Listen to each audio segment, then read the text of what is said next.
Impresionante la cantidad de frutos del blanquillo acá en el piso. Entonces, verdura, Papá Nova, gritaba. Impresionante la cantidad que hay. Por todos lados. Y el Y en esa pincho, época se pescaba con anzuelo nomás, ¿no? claro. Después empezó a salir la red, el trasmayo. El suelo tiene una capa impresionante de blanquillo. El agua, vamos a suponer, a la altura de un poco más de medio metro, todo estaba congelado. Y era una creciente fue grande, fue una creciente machaza, ¿no? Hubo un temporal grande y enseguida, seguro, y enseguida cayó la nieve. Vamos a suponer para el agua hoy, al otro día ya nevó. Recién allá abajo está esto todo húmedo, bien buena conserva toda la humedad esto. Bien abajo resienta el suelo. Bien, mantillo. Todo lo que es. Esto impide todo lo que protege el suelo de la erosión.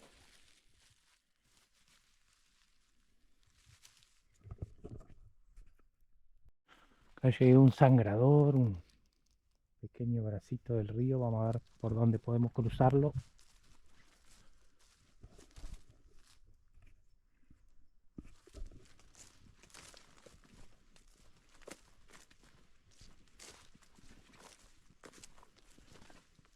Vamos a ver por dónde se puede cruzar. Bueno, ven los árboles, los blanquillos, impresionante.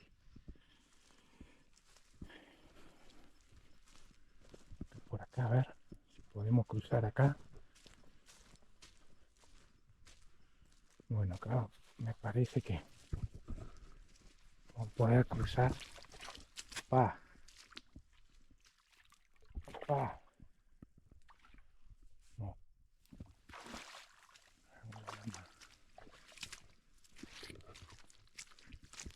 A ver, acá si no es muy hondo.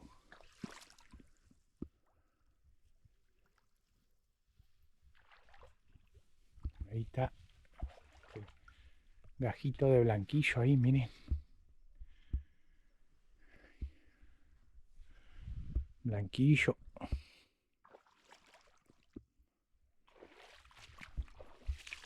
Bueno, pude cruzar. Miren el blanquillo acá. Los frutitos. De nuevo blanquillo. Nuevo blanquillo. Mostrarles de nuevo la cantidad de frutitos de blanquillo. Una producción tremenda de fruto. Ahí están, son árboles mucho más grandes. Ahí, árboles mucho más grandes, con una producción de fruto impresionante. ¿Qué pasó? Con ese tiempo todos los marinos fueron puestos en diferentes cárceles de Montevideo, esos lugares. Pasé el tiempo ahí adentro y ya prácticamente con muy poco tiempo para dar la libertad, un grupo lo traí para el cuartel. Y ahí están. Estuvieron mucho tiempo hasta que llegó el momento de dar la libertad. Ya algunos hasta habían tenido niños con mujeres del pueblo. Hubo uno este, que le hacían el Papanova después, yo lo conocí. Muy viejito, gigante el hombre, con un palo así y las canastas de verdura así. Una vez sola, ya viejito después que lo soltaron. Pero él tenía una compañera y una hija. Pero él hablaba con su, entonces salía con esas canastas, pero gigantes, así, y gritaba, Papá Nova, gritaba. Este, entonces lo apodó a aquello aldeano el Papá Nova. Scheider creo que era él, el nombre de ese Papá Nova. Bueno, y después tuvo un crimen, mató un señor Buraña acá, pero eso fue cuando volvió, ya lo ¿Y había por qué matado. gritaba Papanova? Porque él vendía verduras en unas canastas así, con un Ah, yugo acá arriba. Pero ya había escrito un hombre, no sé, como 90 y pico de años. Pero un hombre grande como yo, pero así de ancho y más alto. Y ahí pone un palo así y en cada punto unos canastos así, que nunca más vi. Y había verdura, papa nueva. Entonces, verdura, papa nova, gritaba. Era papa nueva. Y en ese momento quedó como el papa nova.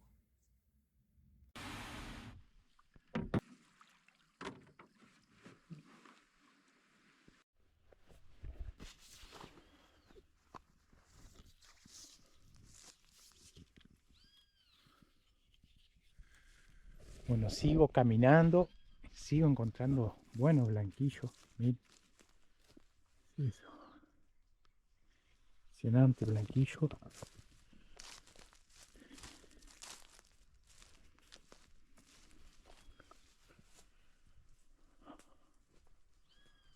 Blanquillo, blanquillo.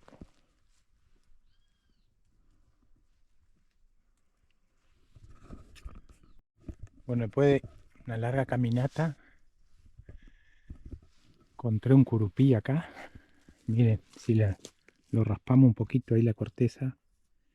Como es una especie laticífera, larga enseguida el látex. Es una sustancia que tiene el árbol para protegerse contra el ataque de insectos y de algún otro predator. Y allí se ven las hojitas finitas y largas. No sé si se logra ver, pero allá están las hojitas finitas y largas del curupí. La corteza. Acá se ve mejor la...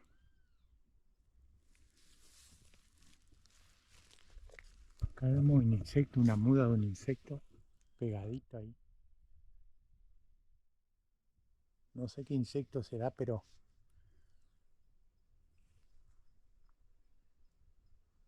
quedó la muda ahí. Los insectos cuando tienen un exoesqueleto por fuera, cuando los insectos van a crecer,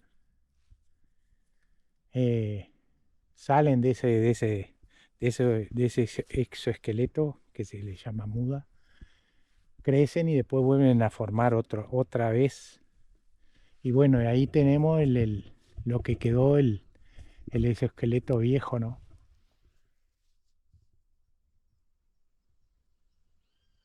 Teniendo un año.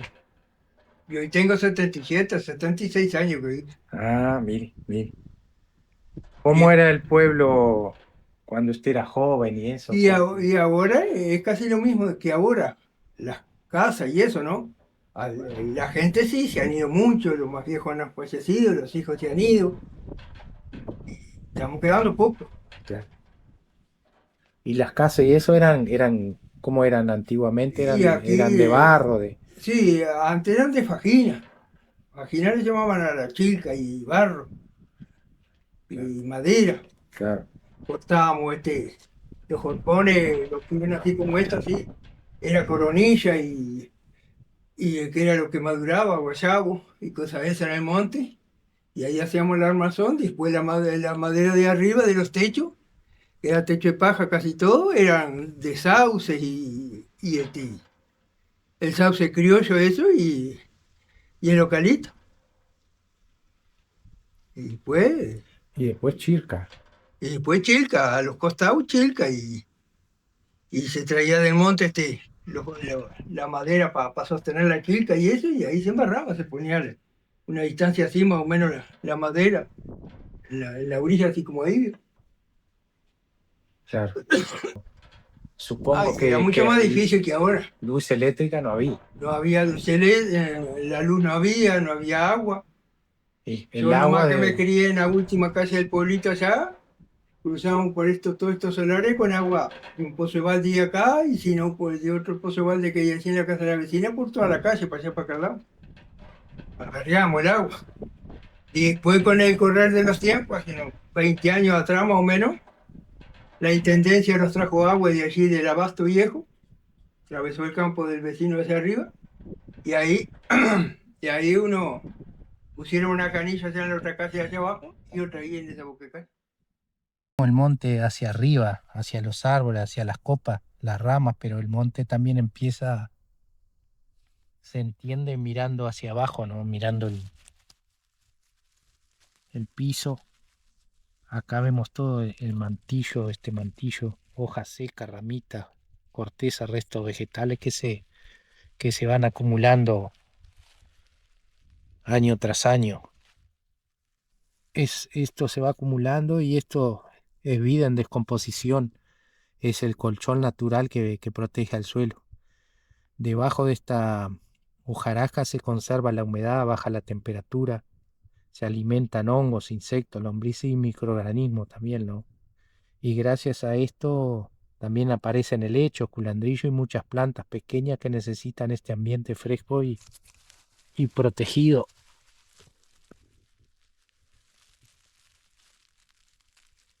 Este mantillo funciona como una esponja, retiene agua, evita que el suelo se seque rápido, protege contra la erosión y también ayuda a que el monte sea menos vulnerable al fuego, porque mantiene la humedad en superficie. Por eso cuando caminamos por un monte nativo no estamos pisando solo hojas secas, estamos pisando una capa viva, una fábrica natural de, de suelo, ¿no? Una fábrica natural de este mantillo. El monte empieza arriba en las copas, pero también empieza acá abajo, en este piso oscuro, húmedo y lleno de vida.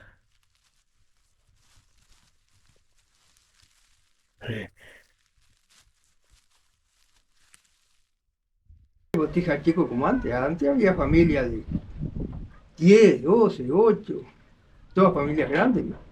Nosotros nomás éramos como 6, 7. Después vinieron otros, pero ya nacieron más, allá en esa otra calle, allá abajo. Más siempre. Y el tipo de changa que había en Y en esa ese época. tiempo era mucha changa, salía, vio yo, cuando, después de ser gurillo, a los 13 años, 14, ya empecé a salir a la esquila. Tuve que dejar la escuela, hice hasta tercero nomás de primaria.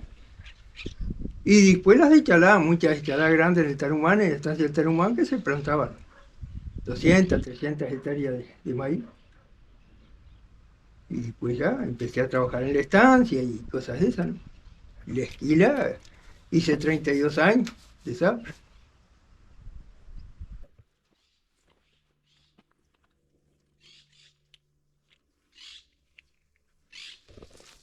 Bueno, acá les voy a mostrar una especie que no habíamos visto hasta ahora. Bien conocida es fácil de reconocerla, es bien conocida en el Uruguay, sobre todo en el sur, porque en el norte no la he visto. Puede ser que haya, yo no la vi. El tembetarí, o lo llaman por estos aguijones que tienen en la corteza, teta de perra. Obviamente que esto es una protección que usa el árbol, ¿no? Este, así que, y acá quería mostrarle, encontré una señora coronilla, la característica de la corteza coronilla, tiene bien colorado abajo, acá la orillita de, esto en realidad es una laguna que va hacia el río, ahí, bueno, seguimos. Te cuento lo que sé, como siempre te digo. Bueno, te digo ese tiempo, como te hablaba, dije, donde iba el auto, que era eh, un canal, hoy una casadita. Esto era todo barro, como decía, horrible para salir para el pueblo. Por lo tanto, claro, el pueblito, digo. Acá, que es muy poca la reforma que tiene, era la pulpería de un señor, ay, se me fue, no se acuerda cómo le dije. Bueno, se me fue ahora, me voy a acordar después. La pulpería. Trujillo, ¿Eh? Trujillo me dijo, no. Ah, el nombre yo le dije que ahora se me fue un poquito al pulpero que era acá en esos tiempos, ¿no? Bueno, era ahí con rejas, ahí reformas, rejas, tenía todo. Y esto, el pueblito, bueno, se venía a divertir ahí, había guitarras ahí en esos tiempos. Y los muchachos, o los marines del Gran Spec, que estaban recluidos ahí, venían a tomar y ahí conseguían sus novias y todas esas cosas. Según lo que las libras me cuentan, ¿no? Todo especial. Bueno, y esto es horrible para salir. Bueno, y con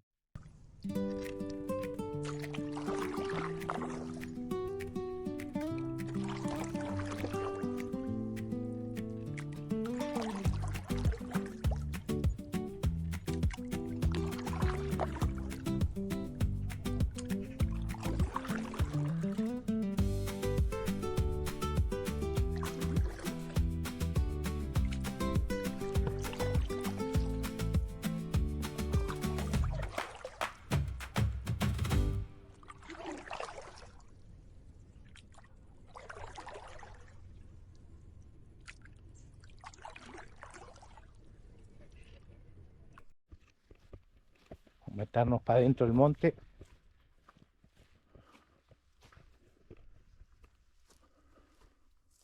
Bueno, acá clásico con las hojitas trifoliadas, el clásico chalchal. Seguimos.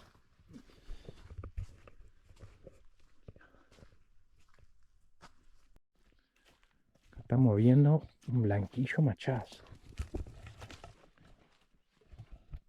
Un blanquillo machazo ahí.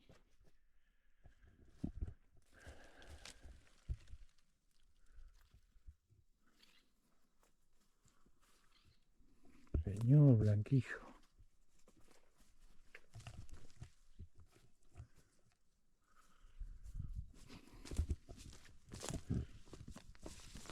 La clásica barba de viejo, ahí colgada, lleno de barba de viejo.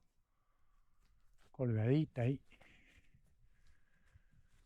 Lo que veíamos hoy, unas plantas epífitas. Están muy correlacionadas con la pureza del aire, indican buena pureza del aire. Y era una creciente fue grande, fue una creciente machaza, ¿no? Hubo un temporal grande y enseguida se voló. Y enseguida cayó la nieve. Vamos a suponer para el agua hoy, al otro día ya nevó. Ya se veía.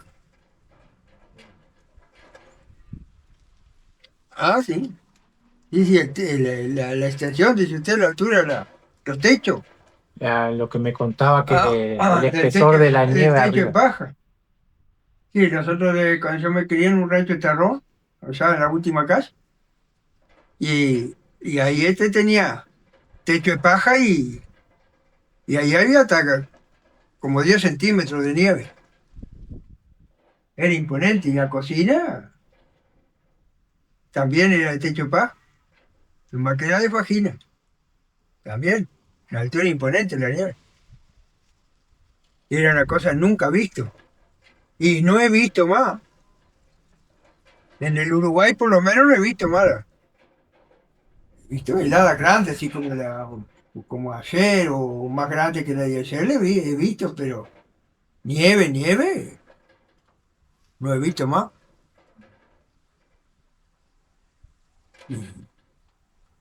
Que creo que fue el lunes la única. Y de eso después ya no se vio, casi no se vio más el sábado, ni la boga casi no se vio más, tampoco se liquidó. Mató todo. Habrá más de años que no se ve el sábado y la boga. Acá no, en esta zona nosotros. Como se veía antes, antes se veía el cardumen. Usted veía, eran 30, 40 piquitos de los sábalos para afuera del agua. Y la boga igual. Era una cosa que ahora todo ha cambiado. Todo. El río en sí ha cambiado. En el cuartel, entre medio de la torre grande, esa que hay en el cuartel y los muros, ahí hubo, no sé, pero una semana y pico, un muñeco que le hicieron nosotros los juristas, lo hicimos. A la sombra, donde agarraba sombra. No se descongelaba. No se descongelaba. Ah, no, Me imagino la sorpresa para la gente acá despertarse y ver nieve. Ah, sí. Nadie lo esperaba, o en ese entonces no anunciaban, ¿no? Sí, seguro. No había de... Era Acá desde totalmente... entonces lo único que había ni a radio chica, esa pila, ni nada, ni eléctrico, nada. Pues. Lo único que habían eran 3 radios, radios grandes así de batería. Uno era en la casa del abuelo de la César, y otro en la casa de los da Silva ahí, y otro tenía un viejito tetera que vivía allá. A batería lo único que había. Y pues empezó a leer todo, ¿vio? Radios a pila y radios más chicas. Totalmente de sorpresa los tomó Sí, la sí. nieve. Bueno, acá encontré una madreselva, Lonicera japonica se llama. No es de Uruguay, no es nativa de Uruguay, pero está acá medio contaminando el monte. Se le llama madreselva japonesa, que de allá, de China, Japón, Corea, por allá. Aparece como una especie exótica, digamos, y puede comportarse como invasora. Ahí ven el frutito.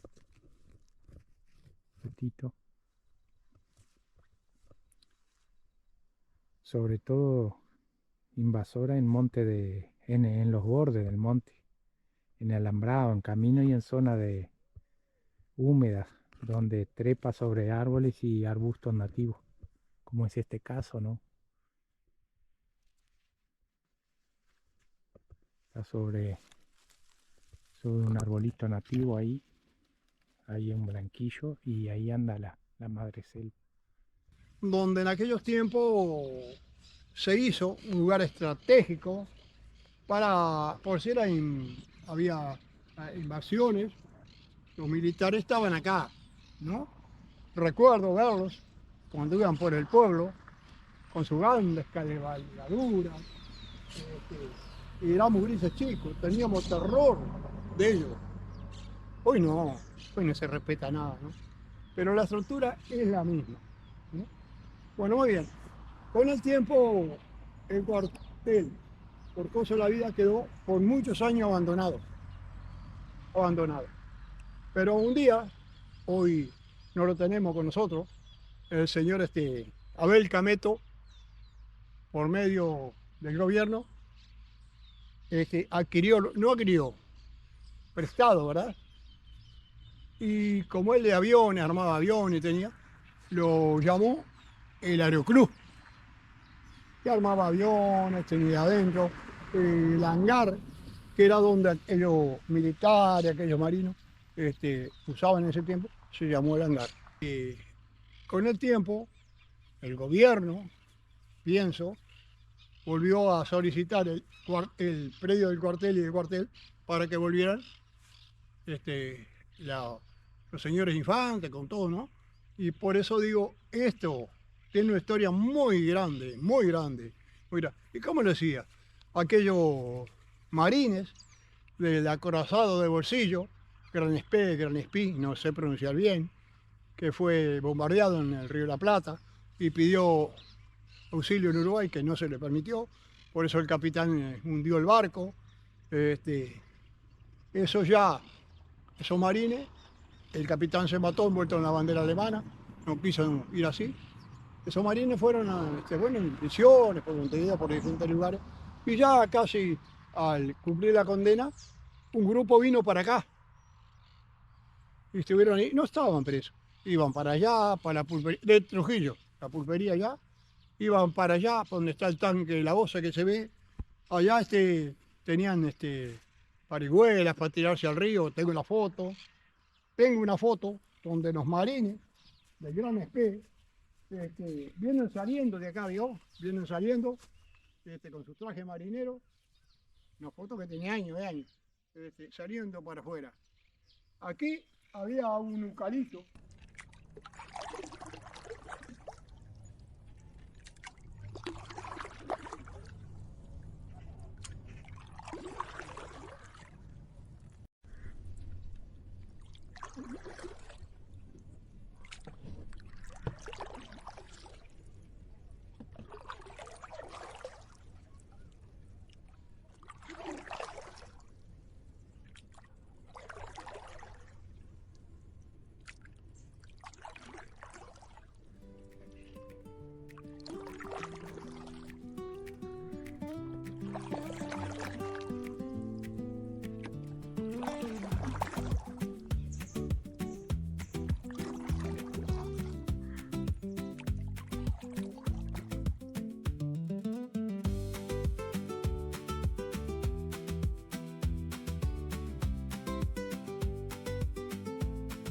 aparte de las que ya hemos visto, las más comunes, como el blanquillo. Vamos a ir viendo a ver si encontramos algún ejemplar lindo. Ahora estamos al borde del monte.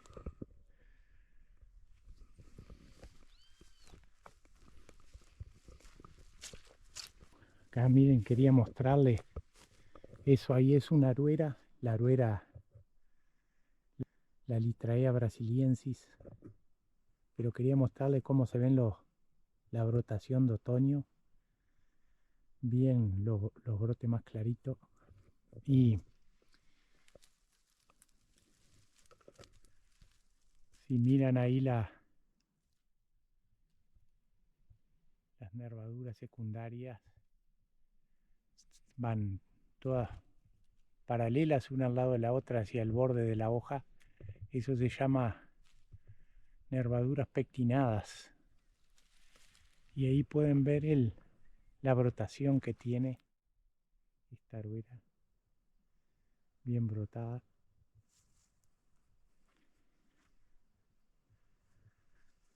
Y allá entre medio de la aruera, ya enredada en la aruera, se ve una zarzaparrilla negra. Ahí se ve también.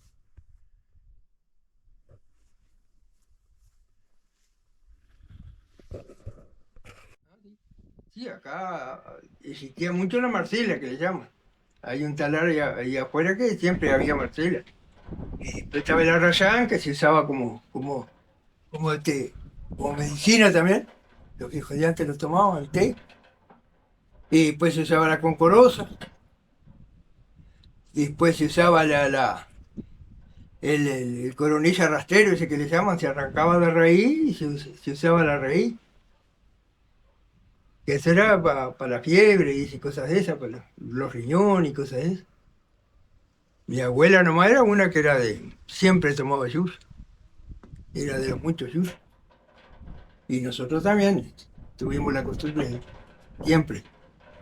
Hija mi madre, yo nomás, por ejemplo, ahora tomo mucho yus. La congorosa, ¿para qué la usaban? ¿Para qué la tomaban? Y la concorosa dice que era para los riñones, lo usaba mi abuela y la transfusión de la sangre, la circulación de la sangre, para refinar la sangre más bien. Que hay dos que son parecidas, está la sombra de toro y está la concorosa. Esas son parecidas.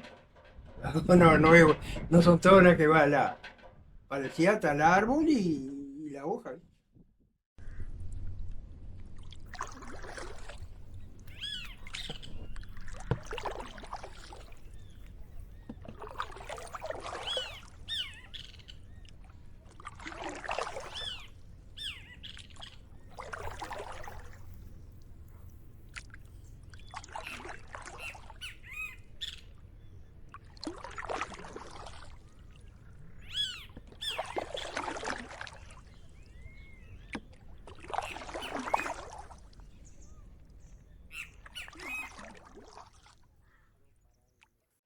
Para juntar leña para las casas, así para el consumo de las casas, siempre se buscaba la leña fuerte. ¿Eh?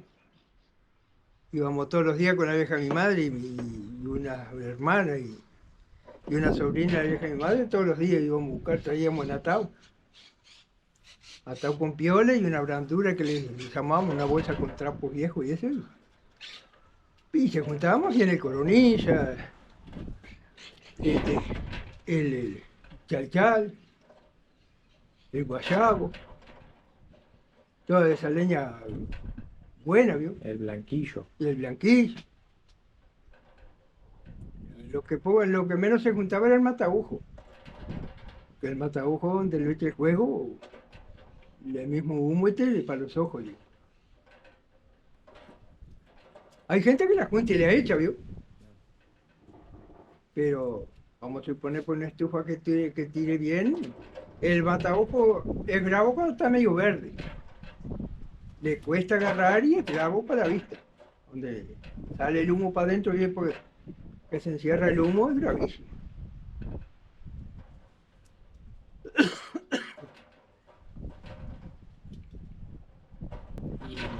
¿Hay diferencias entre el fuego de una leña y de otra? Ah, sí. Sí. Coronilla nomás. Se hace fuego, vamos a suponer, un año con el coronilla en la cocina que le resiste. No hay chapa que le aguante. La rompe enseguida. Porque es una leña muy, muy fuerte, ¿eh? El coronilla.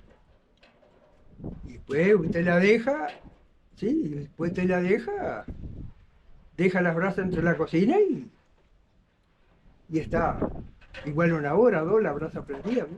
Le cuesta apagar. Entonces, lo que más rompe chapa y cosas esas es el coronilla. Hierro lo que agarra. Y el guayao, otra leña brava. Para consumir, ¿no? Para el consumo. Es una leña linda para hacer asado y cosas esas, sí, porque usted le echa y hace fuego y después que agarra el coronilla, la misma brasa le hace con poca leña sin asado.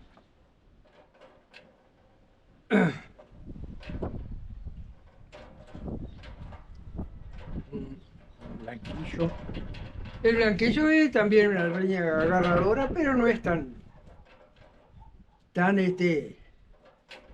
fuerte como el coronilla, el guayabo, el chocará. Esas leñas que son leñas leñas duras, ¿vio? El coronilla usted lo corta para un poste y le dura añares, cortándolo un buen tiempo. Yo cuando estuve en un rancho Joaquín acá, que fue el primer rancho que hice, ese era casi todo coronilla y guayabo, los horcones.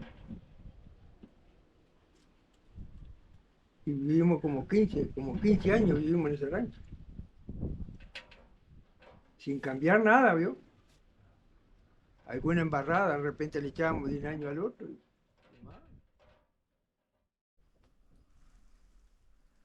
Bueno, acá sobre el tronco encontré un helecho epífito conocido. No nace del suelo, vive agarrado a la corteza del árbol, pero no lo parasita. Usa el tronco como soporte y aprovecha la humedad del monte. Es otra de las plantitas que va agarrando altura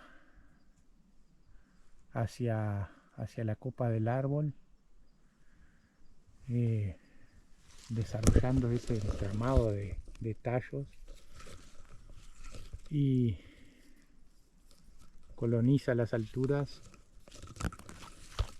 apoyándose en el tronco del árbol.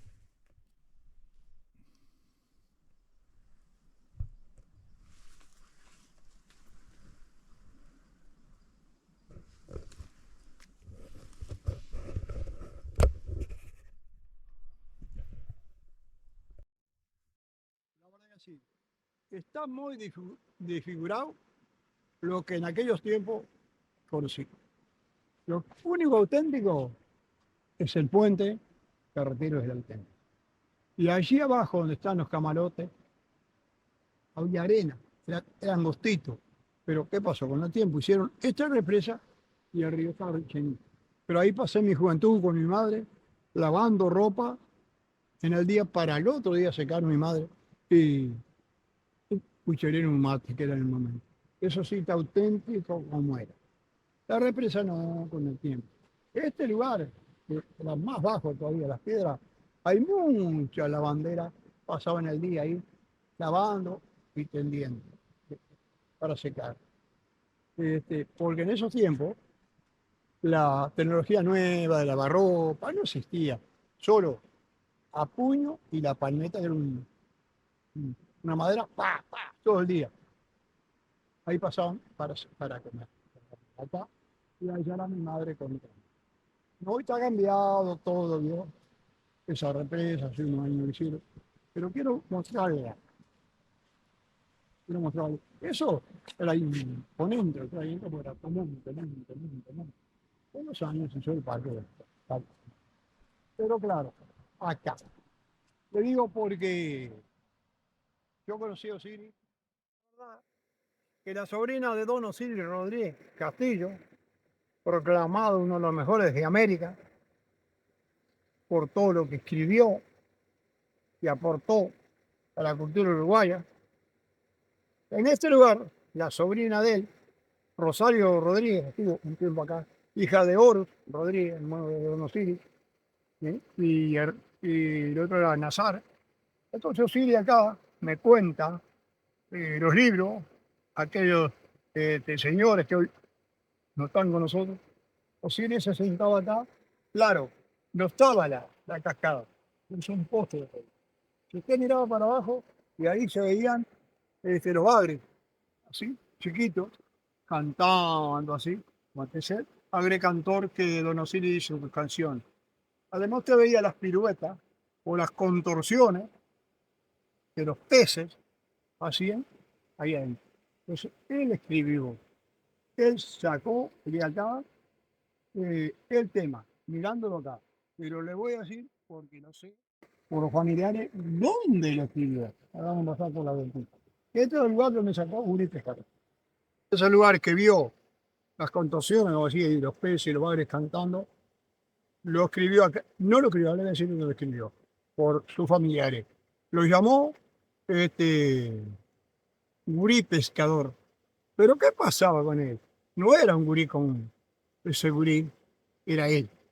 Él. Y dice, Gurí Pescador. Pero los libros nos dicen que las canciones que ese gurí era el mismo. Donde Osiris Rodríguez Castillo escribió el tema Gurí Pescador, que dije dónde sacó para hacer el tema allá. Y acá, ahora claro, está más llenito por la represa, pero para adelante ahí había un sauce.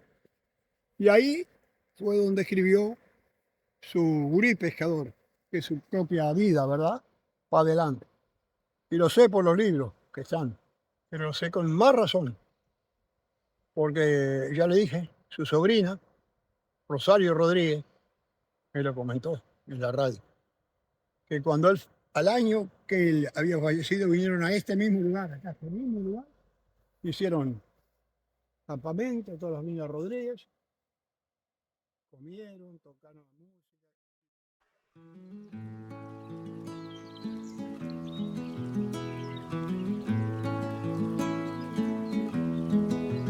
Cae la tarde despacito, se acomoda el pastizal. El monte guarda en silencio lo que el día vino a contar. Entre espinillos dorados, la brasa empieza a alumbrar y el humo sube tranquilo como queriendo rezar.